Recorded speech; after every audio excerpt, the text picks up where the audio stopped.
శనివారం రోజున వెంకన్నకు ఇష్టమైన నైవేద్యాన్ని పెట్టి చూడండి.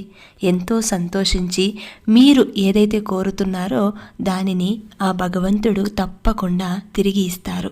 మరి వెంకన్నకు ఇష్టమైన నైవేద్యం ఏంటంటే, ఆయనకు చాలా రకాల నైవేద్యాలు పెడుతూ ఉంటారు భక్తులు. కానీ ఆయనకు ఎక్కువగా చక్కెర పొంగలి, పులిహోర, దద్దోజనం, మిరియాల పొంగలి, చిన్న లడ్డూలు భక్తులు ఎక్కువగా సమర్పిస్తూ ఉంటారు.